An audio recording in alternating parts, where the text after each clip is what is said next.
శ్రీనివాస్ గౌడ్ అన్న, మాజీ మంత్రివర్యులు మహమూద్ అలీ సాబ్, రాజ్యసభ సభ్యులు వద్దిరాజు రవిచంద్ర గారు, మాలోత్ కవిత గారు, రవీందర్ గారు, ఇంకా వేదిక మీద ఉన్న మా తలసాని సాయి, రావుల చంద్రశేఖర్ రెడ్డి అన్న గారు, పేరు పేరున వేదిక మా అంబర్పేట ఎమ్మెల్యే కాలేరు వెంకటేష్ అన్న గారు, నగేష్ అన్న గారు, ఇంకా అందరికీ వేదిక మీద ఉన్న ప్రతి ఒక్కరికి పేరు పేరున నమస్కారం. ఈరోజు కేసీఆర్ గారికి మీ శుభాశీస్సులు, శుభాకాంక్షలు, మీ మంచి దీవెన అందించడానికి విచ్చేసిన పెద్దలకు, చిన్నలకు, అక్కలకు, చెల్లెలకు, అన్నలకు, తమ్ముళ్ళందరికీ శిరస్సు వంచి హృదయపూర్వకంగా నమస్కారం, ధన్యవాదం.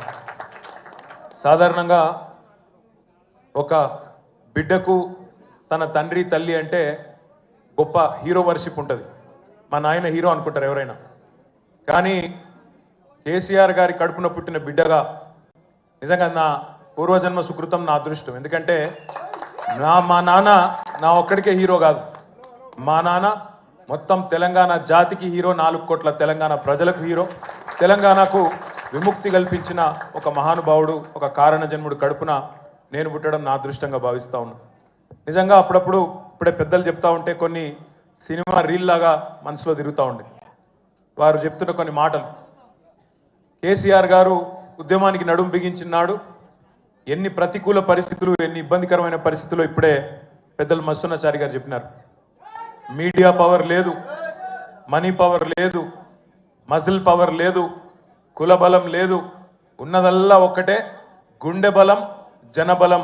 దానితోనే ఆనాడు 25 సంవత్సరాల కిందట పార్టీని పెట్టిన తర్వాత ఎన్ని దెబ్బలు, ఎన్ని అవమానాలు, ఎన్ని రకాల ప్రతికూల ఫలితాలు ఇప్పుడే హరీష్ రావు గారు మేము గంట వివరంగా చెప్పినారు. ఇవన్నీ ఎదుర్కొని ఇంకొకరు బతికి బట్టగట్టాలంటే ఈ రోజున్న రాజకీయాల్లో సామాన్యమైన విషయం కాదు.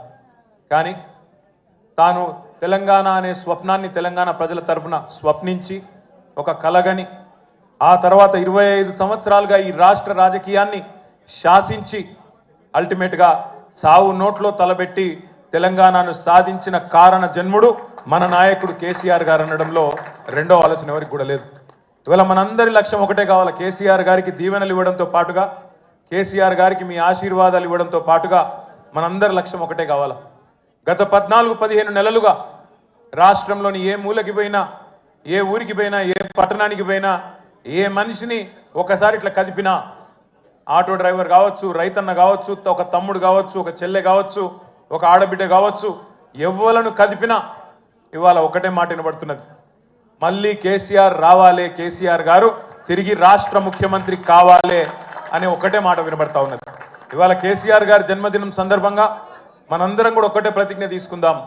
అందరం ఒకటే లక్ష్యంతో రాబోయే 3.5 ఏళ్ళు పనిచేద్దాం. ఒకటే ఒక్క లక్ష్యం, మళ్ళీ తిరిగి ఏ కేసీఆర్ గారి వల్లనైతే ఈ తెలంగాణ సాకారమైందో అదే కేసీఆర్ గారు తిరిగి ముఖ్యమంత్రి కావడమే లక్ష్యంగా అందరం 60 లక్షల మంది గులాబీ దండు ఆయన కుటుంబ సభ్యులందరం కూడా కలిసిమెలిసి గట్టిగా పనిచేద్దాం. ఒకటే లక్ష్యంతో ముందుకు పోదాం. రెండో ఆలోచన లేకుండా, రెండో అభిప్రాయమే లేకుండా అందరం కూడా ఆ మహానుభావుడికి ఇచ్చే